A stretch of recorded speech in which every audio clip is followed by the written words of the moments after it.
Para se të fillojmë këtë histori të vërtetë dhe emocionuese, dua t'ju pyes. A do ta rrezikoje jetën tënde për të shpëtuar dikë që as nuk e njeh mirë? Shkruajini përgjigjen tuaj në komente. Jam shumë kurioz të di çfarë mendoni. Dhe tani, uluni rehat, sepse historia që do dëgjoni sot do t'ju prek thellë zemrën. Dielli i prillit në Salzburg kishte filluar të ngrohte ajrin pas një dimri të gjatë e të ashpër. Borja që kishte mbuluar malet austriake për muaj të tërë, tani po shkrihej ngadalë, duke i dhënë vend gjelbërimit që po zgjohej nga gjumi dimror. Në një nga lagjet e qeta të qytetit, ku shtëpitë qëndronin të rregulluara njëra pas tjetrës me kopshtet e tyre të kujdesur me dashuri, jetonte Ardit Kelmendi, një shqiptar 38 vjeçar që kishte lënë Kosovën 11 vjet më parë në kërkim të një jete më të mirë. Arditi zgjohej çdo mëngjes në orën 5:30. Shtëpia e tij e vogël me 2 dhoma gjumi ishte e thjeshtë, por e ngrohtë, e mbushur me aroma që kujtonte shtëpi në Prishtinë, kafeja e zier në xhezve, buka e pjekur në furr dhe erza që gruaja e tij, Drita, i kishte sjell nga Kosova në vizitën e fundit. Në murin e dhomës së ndenjës vareshin fotografi të familjes, prindrit e tij të moshuar që kishin mbetur në dhe, motra e tij me fëmijët dhe fotografia e dasmës së tyre me Dritën, bërë 5 vjet më parë në një ceremoni të vogël në Salzburg, ku kishin qenë të pranishëm vetëm disa miq të ngushtë shqiptar dhe austriak. Kjo mëngjes nuk ishte ndryshe nga të tjerat. Arditi u ngrit, u lau, u fal dhe pastaj zbriti poshtë në kuzhinë ku Drita tashmë kishte përgatitur mëngjesin. Aroma e kafes së posaçëzier mbushte hapësirën e vogël të kuzhinës së tyre. Drita, një grua me një buzëqeshje të butë, që ja ndriçonte fytyrën edhe në momentet më të vështira, po përgatiste byrek me djath, receta e saj e preferuar që e kishte trashëguar nga nëna. Mirëmëngjes shpirt, tha ajo, duke i dhënë Arditit një puthje të lehtë në faqe. Si e ke sot? Mirë, faleminderit Zotit, u përgjigj Arditi duke ulur në tavolinë. Edhe pse kam një ditë të gjatë përpara, projekti i ri në kantier po na jep punë të madhe. Arditi punonte si inxhinier ndërtimi për një kompani të madhe austriake. Ishte një punë e mirë, e paguar dinjitos dhe që i lejonte të dërgonte para familjes në Kosovë dhe të jetonte një jetë të qetë me Dritën. Por rrugë për këtu nuk kishte qenë e lehtë. Kur kishte ardhur për herë të parë në Austri në vitin 2014, ai kishte punuar në kantiere si punëtor i thjesht, duke mbartur çimento dhe tulla në ndjell e shi. Gjuha gjermane kishte qenë sfida e parë. Kalonte netët duke mësuar fjalë e fraza, duke dëgjuar radio austriake, duke lexuar gazeta, por kishte qenë i vendosur. Çdo mbrëmje, pas 12 orësh pune fizike, ai hapte librat dhe mësonte. Me kalimin e viteve, Arditi kishte arritur të diplomohej në një program të shpejtuar për inxhinier, duke njohur diplomën e tij nga Universiteti i Prishtinës dhe duke shtuar kredit që i mungonin. Ishte një rrugë e lodhshme, plot sakrifica, por ai e dinte që nuk kishte alternativë tjetër. Familja e tij në Kosovë varej nga mbështetja e tij financiare dhe ai kishte premtuar t'i ndihmonte. Ndërsa pinte kafen e tij të nxehtë, Arditi shikoi nga dritare e kuzhinës. Jeta në Austri kishte qenë një përvojë me ngjyra të ndryshme. Kishte takuar njerëz të mrekullueshëm, austriak që i kishin pritur me zemër të hapur, kolegë që e kishin ndihmuar të përshtatet, miq shqiptar që kishin krijuar një komunitet vogël ku ndaheshin gëzimet dhe pikëllimet e emigracionit. Por kishte hasur edhe në paragjykime, në shikim të çuditshëm, në komente të buta por që linin njoll. Ti flet shumë mirë gjermanisht për një të huaj, i kishin thënë disa herë, duke mos kuptuar që ato fjalë, edhe pse të menduara si kompliment, bartni një shtresë mosbesimi. Por Arditi nuk ishte tipi që ankohej. Ai besonte në punë të palodhur, në ndershmëri dhe në faktin që me kohë të gjitha do të vinin në vendin e tyre. Kishte ndërtuar një reputacion të mirë në kompani, kolegët e tij e respektonin dhe shefat e tij shpesh i kërkonin mendimin për projekte të rëndësishme. A do të vish vonë sot? Pyeti Drita duke vendosur para tij një pjatë me byrek të nxehtë. Ndoshta, tha Arditi, por do të përpiqem të jem këtu për darkë. E di që ke bërë gjell të mirë. Drita buzëqeshi. Kam bërtaf kosi, të preferuarën tënde. Pas mëngjesit, Arditi u përgatit për të dalë. Vishte rrobat e punës, xhinse të fortë, këmish me mong të gjata dhe një xhaketë reflektuese. Mori çantën e tij me dokumentet e projektit dhe u drejtua nga dera. Përpara se të dilte, u kthye dhe i dha dritës një puthje. "Kujdesu", tha ajo siç bënte çdo mëngjes. "Gjithmonë", u përgjigje ai. Makina e Arditit, një Volkswagen Golf i vjetër por i mirëmbajtur, e priste në obor. Ai hyri, ndezi motorin dhe filloi të drejtohej nga kantieri që ndodhej në pjesën veriore të qytetit. Rrugët e Salzburgut ishin të qeta në ato orë të hershme të mëngjesit. Njerëzit po dilnin nga shtëpitë e tyre, fëmijët po shkonin në shkollë me prindrit e tyre dhe dyqanet po hapnin dyert e tyre. Ndërsa drejtonte, mendja e Arditit u kthye dhe te familja e tij në Kosovë. I ati Ramiz Kelmendi ishte një burr i moshuar që kishte punuar tërë jetën si mësues në Prishtinë. Tani ishte i pensionuar dhe shëndeti i tij po dobësohej. Elma Fatmire po e kujdesej atë me një dashuri që vetëm një grua shqiptare mund ta kishte. Motra e tij, Elira, jetonte ende në shtëpinë e prindërve me 2 fëmijët e saj, pasi burri i saj kishte vdekur në një aksident pune 2 vjet më parë. Arditi i dërgonte para çdo muaj dhe telefononte sa herë që mundej. "Ti je shtylla e kësaj familjeje", i kishte thënë i ati herën e fundit që kishte qenë në Kosovë. "Zoti të bekoft për atë që po bën për ne." Këto fjalë i jepnin forcë Arditit çdo ditë. Ai dinte që çdo orë pune, çdo sakrificë, çdo moment larg familjes kishte një kuptim. Ai po ndërtonte një të ardhme, jo vetëm për veten, por për të gjithë ata që e donin. Ishte fundi i prillit ku në shtëpinë gjitur me atë të Arditit u vendos një familje e re. Arditi dhe Drita i vunë re kamionët e shpërngarkimit një të diel pas dite.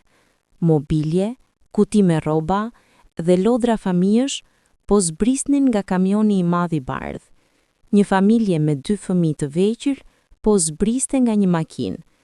Një burr i gjatë me flokë të zeza, një grua me një fustë të gjatë dhe një shami në kokë, dhe 2 djemë të vegjël që vrapuan me një herë në obor, duke u tallur dhe duke qarë njëkohësisht. "Duken si shqiptar", tha Drita, duke i vështruar nga dritarja e dhomës së ndenjës. "Ndoshta", tha Arditi. "Do të shkojmë të përshëndesim më vonë." Ditën e nesërme, Arditi dhe Drita përgatitën një pako me ëmbëlsira dhe fruta dhe shkuan ta përshëndesin familjen e re. Burri, i cili u prezantua si burri Mgashi, i hapi derën me një buzëqeshje të gjerë. "Mirë se vini", tha ai me një theks të qartë kosovar. "Hyni ju lutem." Shtëpia ishte ende në kaos, kuti të hapura kudo, mobilje të vendosura në mënyrë të përkohshme dhe fëmijët duke luajtur në lodra në dysheme. Gruaja e burimit, Shpresa, u doli përpara me një shprehje të ngrohtë. "Ju faleminderit që erdhët", tha ajo. "Po përpiqemi të rregullohemi, por është pak e vështirë me këta të vegjël." Ajo i tregoi 2 djemt që po loznin, njëri rreth 7 vjeç dhe tjetri rreth 5 vjeç. "Ata janë Enis dhe Luan", tha burimi, duke i përqafuar fëmijët. "Djemt e mi." Arditi dhe Drita kaluan në rreth 1 ore duke biseduar me burimin dhe Shpresën. Ata kishin ardhur nga Peja, ku burimi kishte punuar si mekanik, por puna kishte qenë e vështirë dhe paga e ulët. Kur ishte ofruar një mundësi pune në Salzburg në një garazh të madh, ai nuk ishte ngurruar.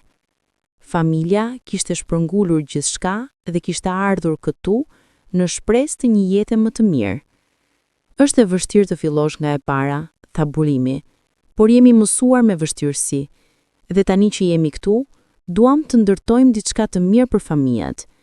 Shpresa shton: "Nuk e njohëm mirë zonën ende. Ku e shkolla më e afërt dhe dyqani ku bëjmë blerjet?" Arditi dhe Drita i ndihmuan me informacione, ku të regjistronin fëmijët në shkollë, ku të gjenin dyqane me produkte shqiptare, ku ishte xhamia për ata që donin të falnin dhe ku ishte komuniteti shqiptar që mblidhej të shtunave për aktivitete sociale. Gjatë javëve të ardhshme, Arditi dhe burimi u bën miq të afërt. Ata shpesh pinin kafe së bashku, ndahenin histori nga jeta në Kosovë dhe diskutonin për sfidat e jetës së ditëshmërisë në Austri. emigrantit. Fëmijët e burimit, Enis dhe Luan, shpesh luanin në oborin e Arditit dhe drita u dha biskota dhe lëngje duke i trajtuar ata sikur të ishin nipërit e saj. Një mbrëmje, Burimi dhe Arditi po hanin darkë bashk në shtëpinë e Burimit. Shpresa kishte përgatitur një darkë të madhe, qebapa, pite, sallat dhe byrek. Ishte një mbrëmje e ngrohtë dhe të gjithë po qeshnin dhe po hanin me orekse. Arditi, the Burimi, duke ngritur gotën e rakis. Jam vërtet falemberues që të kam si komshi. Kjo na ka ndihmuar shumë për t'u përshtatur këtu. Arditi buzëqeshi, ne jemi si familje këtu. Duhet të mbështesim njëri tjetrin. Por ndërsa ecnin javët, Arditi filloi të vinte re diçka. Enis dhe Luani, dy djemtë të vegjël, ishin shumë energjik. Ata shpesh luanin në obor pa mbikëqyrje dhe ndonjëherë vrapojnë në rrugë.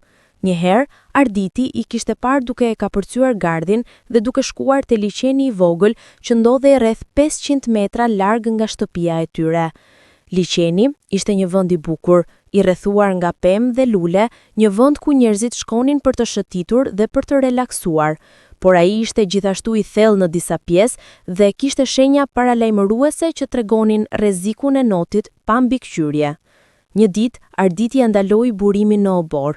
Burim, dua të them diçka. Kam parë Enisin dhe Luanin duke shkuar drejt liçenit. Është pak e rrezikshme, sidomos pa mbikëqyrje. Burimi u shqetësua. E di, kam folur me ta, por ti i njeh fëmijët, nuk dëgjojnë gjithmonë. Shpresa dhe unë po përpiqemi të jemi më vigjilent. Por jeta një emigranti nuk ishte e lehtë. Burimi punonte turme të gjata në garazh, shpesh nga mëngjesi herët deri mbrëmjen vonë. Shpresa po përpiqej të gjente punë dhe në të njëjtën kohë po kujdesej për fëmijët. Ndonjëherë, kur të dy prindrit ishin të zënë, fëmijët mbeteshin vetëm në obor për disa orë. Arditi e kuptonte situatën. Ai vetë kishte kaluar momente të ngjashme kur kishte ardhur për herë të parë në Austri, duke punuar orë të gjata, duke u përpjekur të fitonte para, duke u përpjekur të integrohej. Nuk ishte thjesht të ishe emigrant, ishte një luftë e përditshme, një përpjekje e vazhdueshme për të mbajtur kokën mbi ujë.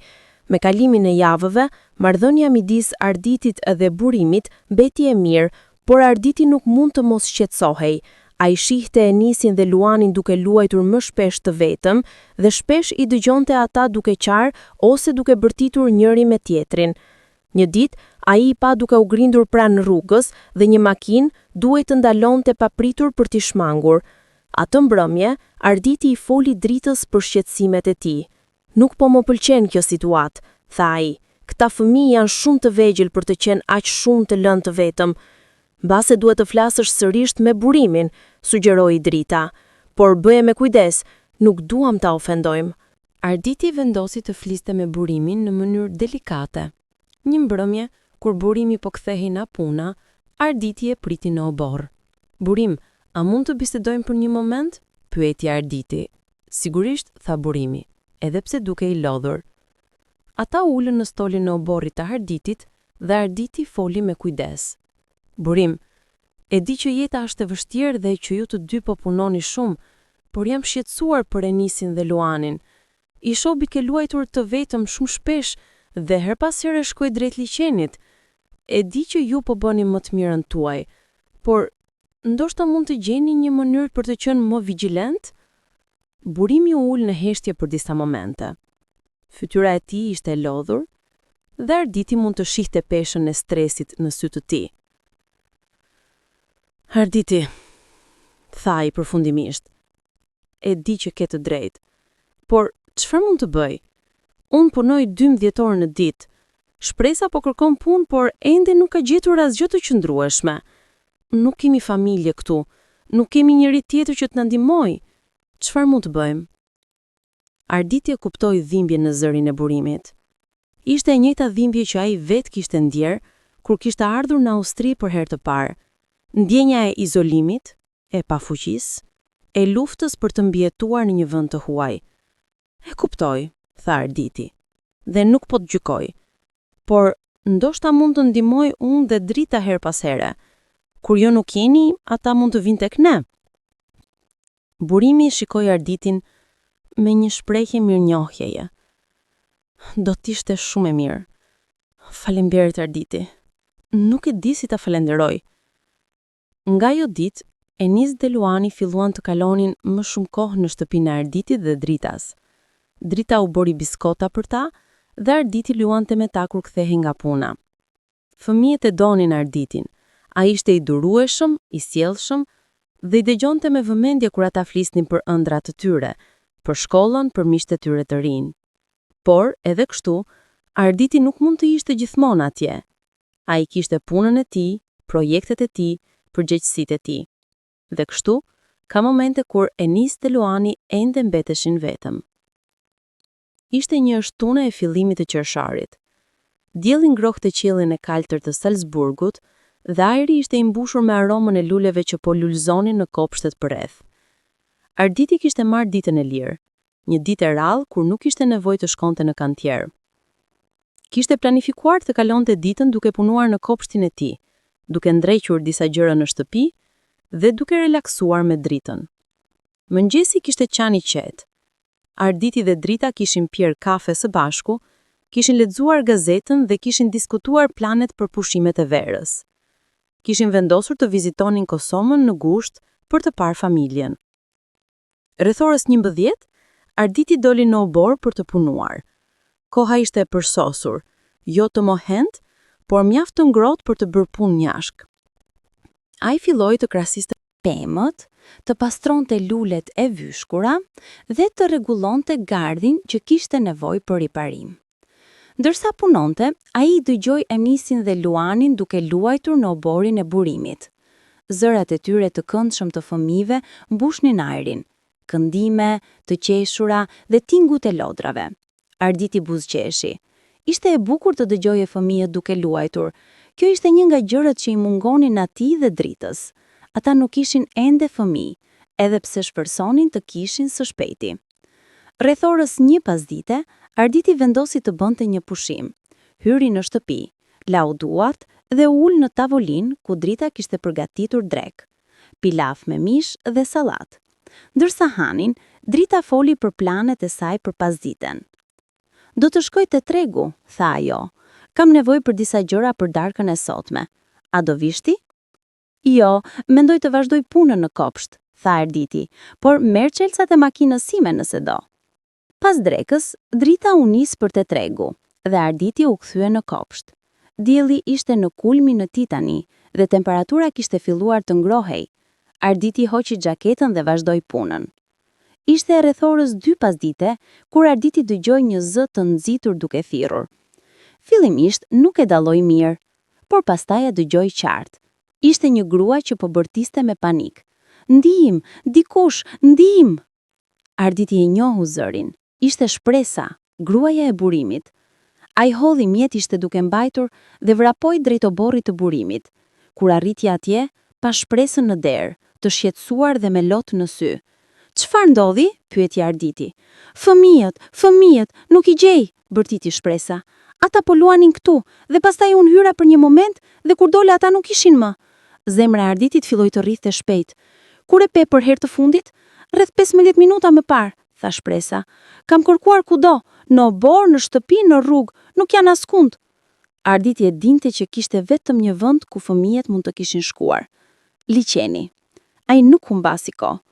Eja me mua, tha ai, dhe filluan të vraponin drejt liçenit. Rruga drejt liçenit ishte rreth 500 metra, një shteg i vogël që kalonte nëpër një grup pemësh dhe dilte në bregun e liçenit. Ndërsa vraponin, Arditi mund të dëgjonte zemra e tij duke rrahur si daulle. Mendja e tij po punonin me shpejtësi. Po, fëmijët duhet të kishin shkuar atje. Por a ishin të sigurt? A kishin hyrë në ujë? Kur arritën në breg të liçenit, Arditi e pa skenën që nuk do ta harronte kurrë. Rreth 100 metra larg nga bregu, në mes të ujit, 2 kokë të vogla po lundronin. Enis dhe Luani po përpiqeshin të notonin, por ishte e qartë që po përballeshin me vështirësi. Uji ishte i thellë atje dhe ata po zhyteshin e po ngriheshin përsëri, duke bërtitur për ndihmë. Enis, Luan, bërtiti Shpresa me të madhe. Arditi pa që fëmijët po fundoseshin. Nuk kishte kohë për të pritur. Nuk kishte kohë për të thirrur policinë ose shërbimin e shpëtimit. Çdo sekondë ishte kritike. Pa menduar 2 herë, Arditi hodhi telefonin dhe çelsat nga xhepi, hoqi këpucët dhe u hodh në ujë. Uji i liçenit ishte i ftohtë, shumë më i ftohtë se sa Arditi kishte pritur. Ishte uji i shkryer nga borët e maleve dhe temperatura e tij po e godiste trupin e tij si një grusht. Por ai nuk mund të mendonte për këtë. I vetmi gjë që kishte rëndësi ishin 2 fëmijët që po fundoseshin përpara syve të tij. Arditi filloi të notonte me të gjitha forcat e tij. Ai kishte mësuar të notonte kur ishte i ri në lumejnë e Kosovës, por kjo ishte krejtësisht ndryshe. Uji këtu ishte i thellë dhe distanca dukej e pafund. Çdo lëvizje atij duhet të ishte e fuqishme, e shpejtë dhe e qëndrueshme. Pasti, ai mund të dëgjonte shpresën duke bërtitur: "Arditi, shpëtoj, të lutem." Ndërsa afrohej drejt fëmijëve, Arditi i pa fytyrat e tyre. Ata ishin të trembur, të lodhur dhe po përballeshin me panik. Enisi, djali më i madh, po përpiqej të mbante Luanin mbi ujë, por të dy po fundoseshin. "Mos u lëvizni, po vi," bërtiti Arditi, edhe pse nuk e dinte nëse ata e dëgjonin. Kur arriti te fëmijët, Arditi e kapi Luanin më parë. Ai ishte më i vogël dhe më i dobët. Djali po gëlltiste ujë dhe po kollitej. Sytë e tij të mbushur me frikë. Arditi e mbajti Luanin me një dorë dhe filloi të notonte me dorën tjetër drejt bregut. Por pesha e fëmijës dhe forcat e rrjedhës po e bënin të vështirë. "Enis, mbaj, po kthehem për ty," bërtiti Arditi. Por Enisi po fundosej. Djali po bënte përpjekje të fundit për të mbetur mbi ujë, por trupi i tij i vogël po dorëzohej. Arditi e dinte që nuk kishte kohë për t'i çuar Luanin në breg dhe për t'u kthyer. Ai duhej të merrte një vendim të shpejtë. Me një forcë që nuk e dinte se nga vinte, Arditi e mbajti Luanin me një dorë dhe u kthye drejt Enisit. Ai notoi drejtim me dorën e lirë dhe këmbë dhe kur arriti e kapi Enisin me dorën tjetër. Tani, ai kishte të 2 fëmijët, njëri në çdo dorë, dhe duhej të notonte drejt bregut. Por kjo ishte pothuajse e pamundur. Pesha e 2 fëmijëve plus pesha e tij dhe vështirësia e ujit po e tërhoqnin poshtë. Arditi mund të ndjente që këmbët e tij po dobësoheshin, që krahët e tij po digjneshin, që mushkëritë e tij po vraponin për ajër.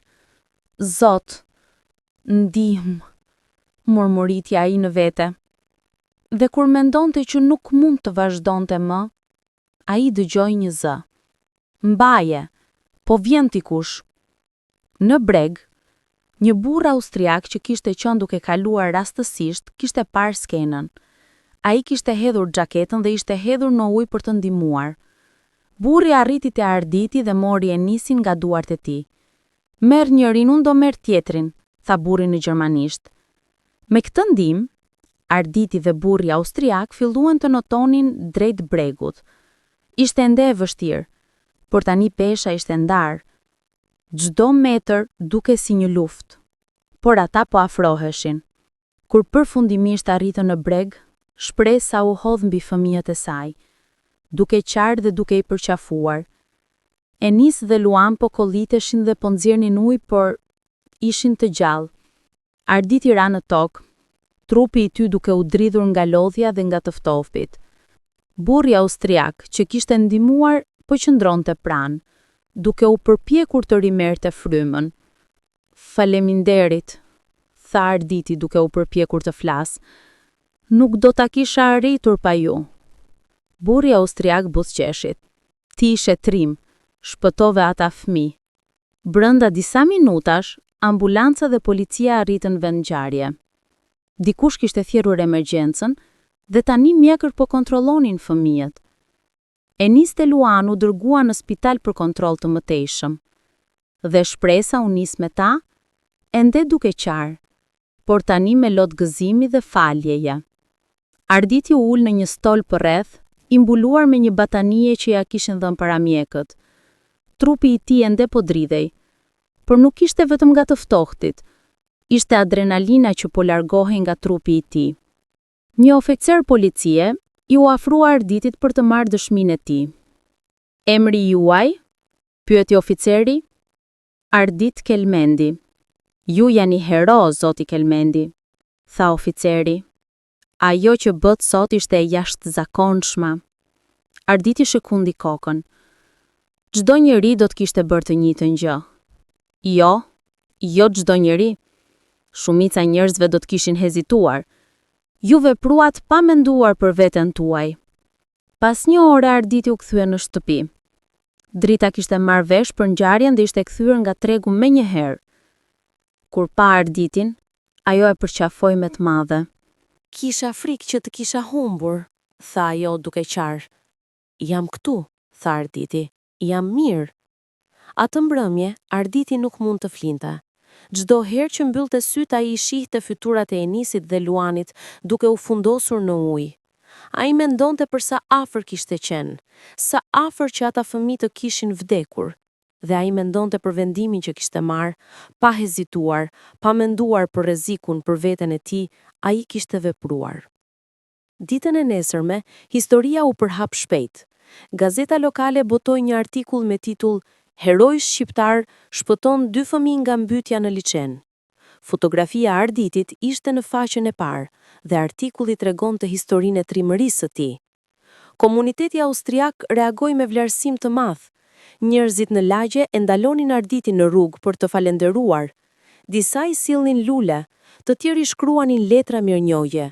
Një grua e moshuar austriake ja solli një tortë të pjekur në shtëpi, duke i thënë: "Faleminderit që na treguat se çfarë do të thotë të jesh njeri i mirë." Por reagimi më i fortë erdhi nga komuniteti shqiptar. Shqiptarët në Salzburg organizuan një mbledhje për të festuar Arditin. Ata mblodhën para për t'i dhuruar, por Arditi refuzoi. "Nuk bëra këtë për para," tha ai. "E bëra sepse ishte gjëja e duhur." Një nga shqiptarët më të vjetër në komunitet, një burr në të 70-tat e tij, i cili kishte jetuar në Austri për 40 vjet, i u drejtua Arditit në mbledhje. "Arditi," tha ai, "ti bëre diçka sot që na bën krenar të gjithëve. Ti tregove që ne shqiptarët nuk jemi këtu vetëm për të marrë, jemi këtu për të dhënë. Jemi këtu për të qenë pjesë e kësaj shoqërie. Dhe ti tregove që trimëria dhe sakrifika janë vlera që ne bartim kudo që shkojmë." Arditi ishte i prekur thellë nga këto fjalë. Ai nuk e kishte menduar kurrë veten si hero. Ai thjesht kishte vepruar sipas instiktit të tij, sipas vlerave me të cilat ishte rritur, dashuria për të tjerët, përgjegjësia për komunitetin dhe trimëria për të mbrojtur ata që janë në rrezik. Javët pas ngjarjes ishin të vështira për burimin dhe shpresën. Ata ndiheshin të fajshëm, të turpëruar dhe të shkatruar nga fakti që fëmijët e tyre kishin qenë aq pranë vdekjes. Burimi e kishte fajsuar veten çdo ditë. Një mbrëmje, ai shkoi te Arditi për të folur. Kur Arditi hapi derën, ai pa një burr të thyer. Burimi kishte sy të kuq nga të qarët dhe fytyra e tij ishte e lodhur dhe e shtrënguar. "Arditi," tha burimi me zë të drithëruar, "nuk e di si të falenderoj. Ti shpëtove jetën e fëmijëve të mi, por ndihem kaq keq, ndihem si një prind i keq. Si mund t'i lë ata të shkojnë vetëm? Si mund t'jem kaq i pakujdesshëm?" Arditi e ftoi burimin të hynte dhe ulën në domën e ndenjes. Drita u solli kafe dhe pastaj i la të dy burrat të flisnin në privat. "Burim," tha Arditi, "ti nuk je prind i keq. Ti je njeri që po përpiqet të mbijetojë në një vend të huaj, që po punon orë gjata për të ushqyer familjen tënde, që po bën çdo gjë që mund për të dhënë fëmijëve të tu një jetë më të mirë. Këto janë gjëra që ndodhin. Fëmijët bëjnë gabime. Prindrit nuk mund të jenë kudo në të njëjtën kohë." "Por ata pothuajse vdiqën," tha burimi duke qarë. "Nëse ti nuk do t'ishe atje?" "Por unë isha atje," tha Arditi, "dhe tani ata janë të sigurt. Ajo që duhet të bësh tani është të mësosh nga kjo, të jesh më i kujdesshëm dhe të vazhdosh përpara." Burimi e shikoi Arditin me admirim. "Si je kaq i qetë? Si mund të jesh kaq i matur? Ti rrezikove jetën tënde për fëmijët e mi." Arditi mendoi për një moment. "Burim, unë e bëra atë që çdo njeri me zemër do të kishte bërë. Por po, ishte e frikshme. Kur isha në ujë, kishte momente kur mendoja që nuk do ta arrija. Por diçka më shtyu përpara, mendimi që ato fëmijë kanë të drejtë të jetojnë, se ata kanë një të ardhme përpara tyre, dhe se unë nuk mund t'i le të vdesin nëse ka diçka që mund të bëj. Ata biseduan për orë të tëra atë mbrëmje.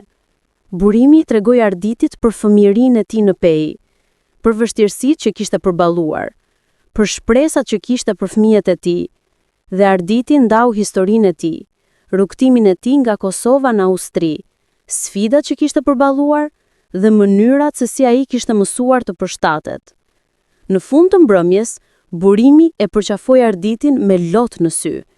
"Ti je më shumë se komshiji im," tha ai, "ti je vllai im." Historia e Arditit nuk u ndal në gazetën lokale. Pas disa ditësh, kanalet e televizionit kombëtar në Austri dëshironin ta intervistojnë.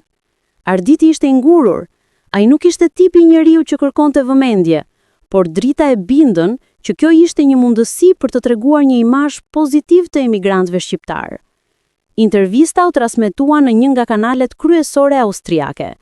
Nga zotarja, një grua e re profesionale, e pyeti Arditin për ngjarjen. "Zoti Kelmendje," tha ajo, "shumë njerëz ju quajnë hero, si e ndjeni veten?" Arditi buzëqeshi but.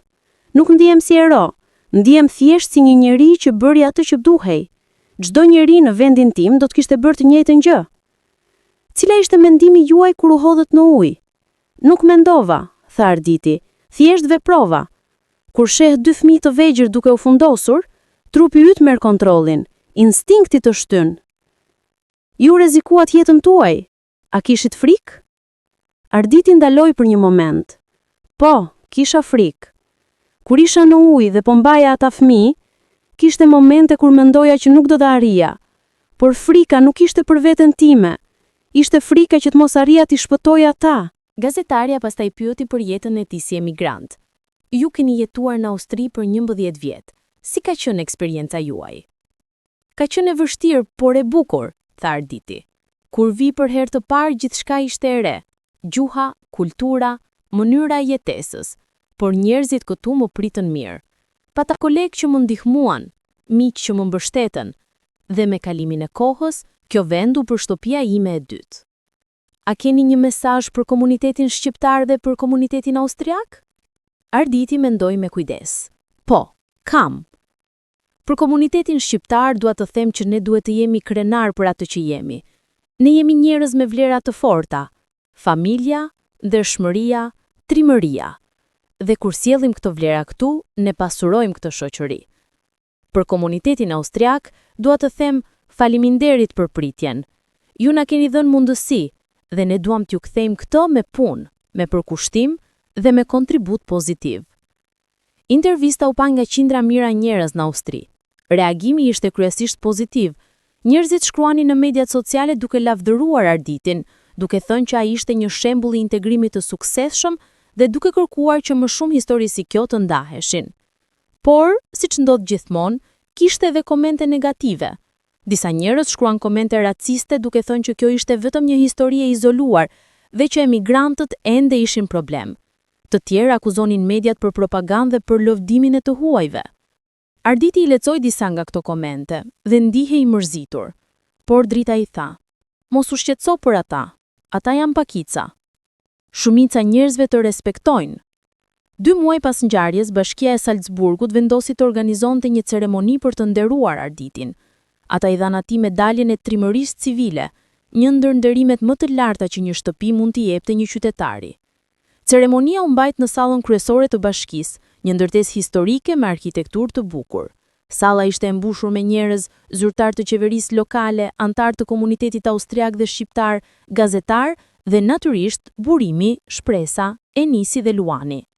Kur Arditi hyri në sallë, të gjithë u ngritën në këmbë dhe filluan të duar trokitin.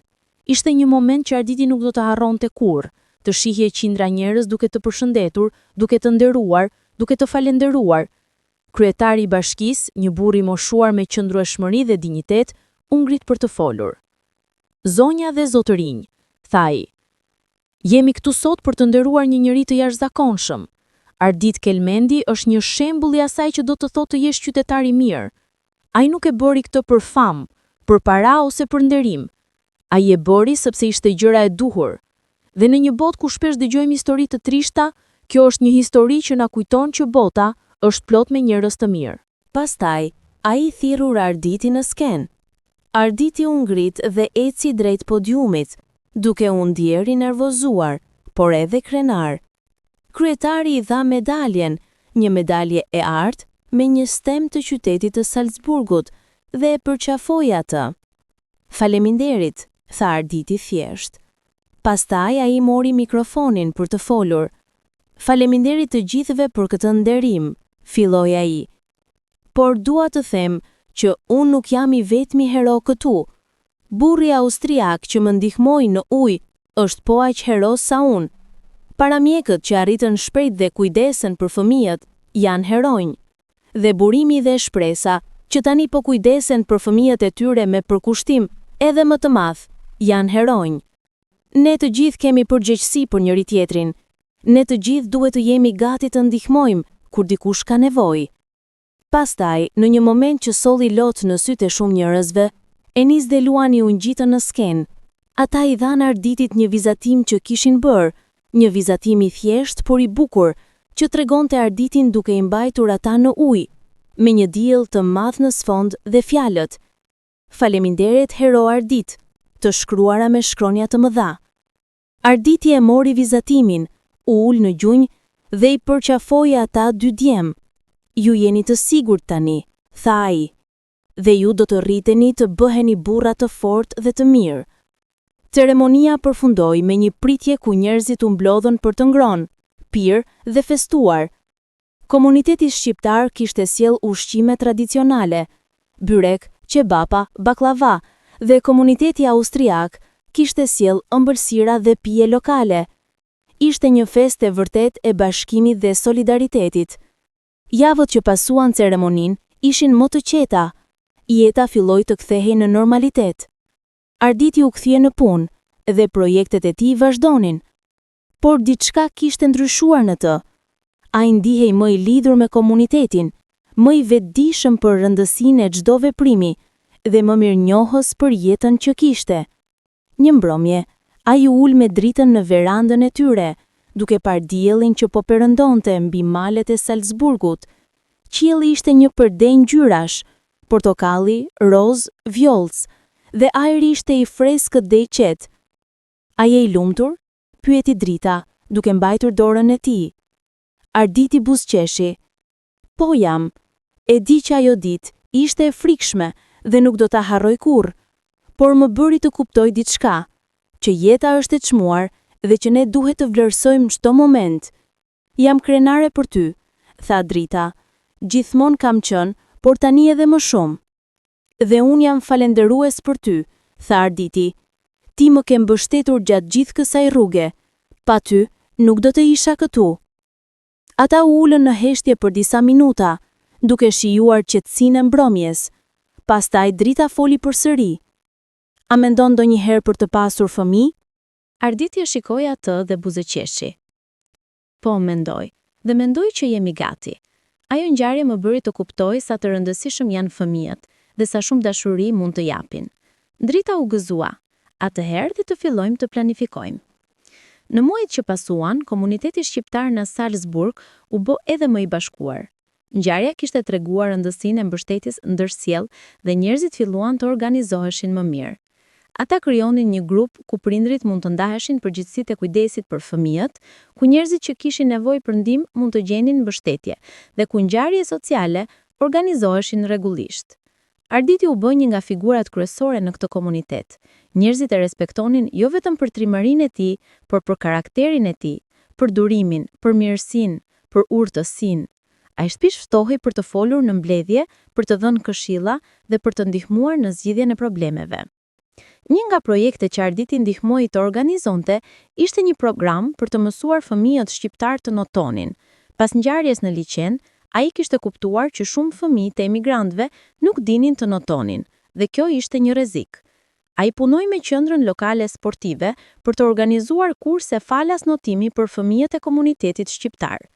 Programi ishte një sukses. 10 fëmijë mësuan të notonin dhe prindrit ishin falenderues. Burimi dhe shpresa ishin ndër prindrit më aktiv në këtë program. Enis dhe Luan tani dinin që notonin mirë dhe ata shpesh flisnin për atë ditë kur xhaxhai Arditi I kishte shpëtuar. Ata e shihnin Arditin si një hero, dhe ai ishte bërë një figurë qendrore në jetën e tyre. Në gusht, Arditi dhe Drita udhëtuan për në Kosovë për të vizituar familjen. Ishte vizita e tyre e parë që nga ngjarja, dhe Arditi ishte jetur të shihte prindrit dhe motrën. Kur arritën në shtëpinë e prindërve të tij në Prishtinë, ata u pritën me një festë të madhe. Familja e tërë ishte atje, prindrit, motra me fëmijët, dajat, tezet, kushërinjët. Të gjithë kishin dëgjuar për ngjarjen dhe ishin krenar. Jati, Ramiz, e përqafoi Arditin me lot në sy. "Biri im", tha ai, "Zoti të bekoft, ti na bëre krenar." Ema, Fatmire, qante nga gëzimi. "Kisha frikë kur dëgjova", tha ajo, "por falenderoj Zotin që je mirë." Motra e tij, Elira, ja solli fëmijët e saj që ta përshëndesin. "Xhaxhai është hero", u tha ajo atyre. Gjatë qëndrimit në Kosovë, Arditi vizitoi vendet e fëmijërisë, shkollën ku kishte mësuar, sheshin ku kishte luajtur, shtëpitë e miqeve të vjetër. Çdo vend kishte një kujtim, një histori, dhe ndërsa ecte nëpër ato rrugë, ai ndjeu një lidhje të thellë me atë dheun e tij. Një mbrëmje, Arditi u ul me të atin në verandë, duke pirë raki dhe duke parë yjet. "Baba", tha ai, "ndonjëherë ndjehemi ndar midis dy botëve. Kosova është shtëpia ime, por Austriat është gjithashtu shtëpia ime tani. Si mund të jetoj në të dy?" Jatja shikoi me urtësi. "Bir", tha ai, "shtëpia nuk është vetëm një vend. Shtëpia është aty ku zemra jote është e qetë, ku dashuritë e tua janë, ku vlerat e tua respektohen. Ti mund të kesh dy shtëpi, dhe kjo nuk është diçka për të turpëruar, kjo është diçka për të festuar. Ti je një urë midis dy botëve, dhe kjo të bën të veçantë." Këto fjalë qetësuan Arditin. Ai kuptoi që identiteti i tij nuk duhet të ishte një ose tjetri. Ai mund të ishte i dyja. Ai ishte shqiptar dhe ai ishte austriak. Ai ishte nga Kosova dhe ai jetonte në Salzburg, dhe kjo ishte bukuria e jetës së tij. Kur u kthye në Austri, Arditi dhe Drita zbuluan se historia e tyre kishte vazhduar të përhapej. Një organizatë kombëtare austriake që promovonte integrimin e emigrantëve kishte dëgjuar për Arditin dhe donte të ftonte atë për të folur në një konferencë kombëtare. Konferenca u mbajt në Vjenë, kryeqyteti i Austrisë, në një sallë të madhe me qindra pjesëmarrës, zyrtar qeveritar, përfaqësues të organizatave jo qeveritare, aktivistë dhe emigrant nga vende të ndryshme. Arditi ishte i nervozuar, kjo ishte audienca më e madhe para të cilës kishte folur ndonjëherë. Kur erdhi radha e tij për të folur, Arditi u ngrit në skenë. Drita ishte në rreshtin e parë, duke i dhënë kurajo me buzëqeshjen e saj. "Zonja dhe zotrin", filloi Arditi, "emri im është Ardit Kelmendi. Jam shqiptar nga Kosova dhe jetoj në Austri prej 11 vitesh. Jam këtu sot jo sepse jam i veçantë, por sepse jam si shumë nga ju, një emigrant që po përpiqet të ndërtojë një jetë të re në një vend të huaj." Ai tregoi historinë e tij, nga vështirësitë e fillimit, nga mësimi i gjuhës, nga puna e palodhur, nga integrimi në shoqëri. Pastaj ai tregoi ngjarjen në liçen, por e përqendroi fokusin jo në trimërinë e tij, por në mësimin që ai kishte mësuar. "Ajo ngjarje më mësoi diçka të thjeshtë por të fuqishme", tha ai. "Ne të gjithë jemi një lloj. Nuk ka rëndësi nga vjen, çfarë gjuhë flet ose çfarë feje ke. Kur një fëmijë është në rrezik, çdo njeri me zemër do të veprojë. Kjo është natyra njerëzore dhe kjo është ajo që duhet na bashkojë." Ai vazhdoi. "Emigracioni nuk është vetëm një sfidë ekonomike ose politike, ai është një çështje njerëzore. Ne duhet të shohim njëri tjetrin jo si të huaj, por si fqinjë, si koleg, si antar të së njëjtës shoqëri. Kur ne e bëjmë këtë, ne krijojmë një shoqëri më të fortë, më humane dhe më të bukur." Fjalimi i Arditit u prit me duartrokitje të gjata. Shumë njerëz në sallë kishin lot në sy. Pas konferencës, 10 njerëz ju afruan Arditit për të falenderuar, për të ndarë historitë e tyre dhe për të kërkuar këshilla. 2 vjet pas ngjarjes, jeta e Arditit kishte ndryshuar në mënyra që ai nuk e kishte imagjinuar kurrë.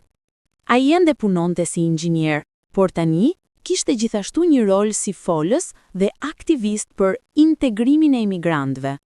Ai ishte ftuar në shkolla për të folur me studentë, në organizata për të trajnuar vullnetar dhe në emisione televizive për të diskutuar çështjet e emigracionit. Por ndryshimi më i madh erdhi në jetën e tij personale. Drita mbeti shtatzën dhe në mars të vitit të ardhshëm ata pritën një vajzë të vogël. E quajtën Am, emër që do të thotë besim në shqip. Kur Arditi e mbajti Amën për herë të parë në krahët e tij në spital, ai ndjeu një dashuri që nuk e kishte ndjer kurrë më parë. Ai e shikoi fytyrën e saj të vogël, sytë e mbyllur, lishtërinë të vegjël dhe një lot ju rrëshqit në faqe. Mirë se erdhe në këtë botë, ëngjëlli im, murmuriti ai. Drita, e lodhur por e lumtur, buzëqeshi. Ajo do të ketë një baba hero, Arditi shkundën kokën. Jo, ajo do të ketë një baba që do ta mësoj të jetë e mirë, e fortë dhe plot dashuri. Dhe do t'ja mësoj të kujdeset për të tjerët. Me kalimin e viteve Enis dhe Luan u rritën.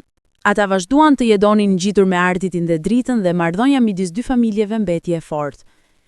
Çdo të shtunë, familjet mblidheshin për darkë, herë te burimi dhe shpresa, herë te Arditi dhe Drita. Enis, djali më i madh, tani ishte 19 vjeç. Ai ishte student i shkëlqyer në shkollë dhe kishte një pasion për shkencën. Ai shpesh fliste për të studiuar mjeksi dhe Arditi e inkurajonte. Ti mund të bëhesh mjek i shkëlqyer, i thoshte Arditi. Ke zemër të mirë dhe mendje të mpret. Luani, djali më i vogël, ishte 19 vjeç dhe kishte një talent për muzikën. Ai luante kitar dhe këndonte dhe shpesh performonte në ngjarje të komunitetit shqiptar. Të dy djemët asnjëherë nuk e harronin atë ditë në liçen. Ata shpesh flisnin për atë dhe sa herë që shihnin Arditin, ata e përqafonin me një dashuri të thellë. Një ditë, Enis shkroi një ese për shkollën me titull Heroi im. Në ese, ai tregoi historinë e Arditit dhe se si ai i kishte shpëtuar. Mësuesja e tij ja dha notën më të lartë dhe e lexoi esen para klasës. Hero nuk është dikush që vesh kostum dhe fluturon. Hero është dikush që, kur vjen momenti, zgjedh të veprojë edhe nëse ka frikë. Heroi im është Ardit Kelmendi dhe çdo ditë unë përpiqem të jem si ai. 10 vjet pas ngjarjes, Arditi ishte një burr 50 vjeçar. Flokët e tij kishin filluar të thinjenin, por shpirti i ai ishte ende i ri. Ai kishte arritur shumë në jetën e tij, një karrierë të suksesshme, një familje të lumtur, një reputacion të respektuar në komunitet. Një mbrëmje, Bashkia e Salzburgut organizoi një ngjarje të veçantë, një përkujtim për 10 vjetorin e shpëtimit në liçen. Salla ishte mbushur me njerëz që kishin qenë të pranishëm në ceremoninë e parë, plus shumë fytyrë të reja. Enis dhe Luan, tani të rritur, ishin në skenë. Enis ishte student mjekësie në Universitetin e Vienës dhe Luani ishte muzikant i suksesshëm që luante në koncerte nëpër Austri. Ne jemi këtu sot, tha Enis, për të falënderuar një njeri që na dha jetën e dytë. Pa Arditin, ne nuk do të ishim këtu. Ai është arsyeja pse unë po studioj për të shpëtuar jetë, dhe arsyeja pse Luani krijon muzikë që prek zemrat. Luani mori kitarën dhe këndoi një këngë që kishte shkruar vetë, të titulluar Faleminderit Hero. Ishte një këngë e bukur, emocionuese, që tregonte mirënjohjen dhe dashurinë që ata ndjenin për Arditin. Kur kënga mbaroi, Arditi u ngrit për të folur. Ai kishte shkruar disa shënime, por kur qëndroi para mikrofonit, vendosi t'i anashkalonte dhe të fliste nga zemra. Të dashur miq, filloi ai. 10 vjet më parë, unë bëra një veprim që shumë e quajnë trim, por e vërteta është që unë thjesht bëra atë që çdo njeri me zemër do të kishte bërë. Unë nuk jam hero. Heroi është çdo prind që punon orë të gjata për të ushqyer fëmijët e tyre. Heroi është çdo fëmijë që përpiqet të mësojë në një gjuhë të re. Heroi është çdo njeri që tregon mirënisi ndaj të tjerëve. Ai bëri një pauzë dhe e shikoi auditorimin. Jeta na jep momente ku duhet të zgjedhim, të veprojmë ose të hezitojmë, të ndihmojmë ose të kthehemi. Mesazhi im për ju të gjithë është ky. Zgjidhni gjithmonë të veproni. Zgjidhni gjithmonë të ndihmoni, sepse në fund të ditës, ajo që na bën njerëz nuk janë paratë që fitojmë, pozicioni që mbajmë ose fama që arrijmë. Është dashuria që japim dhe ndikimi që lëm në jetën e të tjerëve. Duartrokitjet e mbushën sallën. Njerëzit u ngritën në këmbë. Dhe në atë moment Arditi e ndjeu se jeta e tij kishte pasur kuptim, se sakrificat e tij nuk kishin qenë kot, dhe se dashuria që ai kishte dhënë ishte kthyer te ai 10 fish. Sot, historia e Ardit Kelmendit ende tregon në Salzburg dhe përtej. Ajo është një histori që na kujton se trimëria nuk është mungesë e frikës, por veprimi pavarësisht frikës. Ajo është një histori që na tregon se imigrantët nuk janë vetëm statistika ose debate politike. Ata janë njerëz me zemër, me ëndra, me vlera. Ardit Kelmendi, një shqiptar I thjesht nga Kosova, tregoi që dashuria për jetën njerëzore nuk njeh kufi, që sakrifica është një forcë që bashkon, dhe që çdo njeri ka mundësinë të jetë hero në momentet që rëndojnë. Dhe kjo është arsyeja pse historia e tij duhet të tregohet, të ndahet dhe të mbajtur në zemrat tona. Sepse në një botë që shpesh duket e ndarë dhe e ftohtë, histori si kjo na kujtojnë që ne të gjithë jemi të lidhur. Që ne të gjithë kemi përgjegjësi për njëri tjetrin dhe që dashuria dhe trimëria gjithmonë do të triumfojnë. Nëse kjo histori u preku, ju lutem ndajeni me miqt dhe familjen tuaj. Shkruani në komente çfarë mendoni. A do ta rrezikoje jetën tënde për të shpëtuar dikë tjetër? Dhe mos harroni të abonoheni në kanal për më shumë histori frymëzuese si kjo. Faleminderit që dëgjuat. Dhe kujtoni, çdo ditë është një mundësi për të qenë hero për dikë.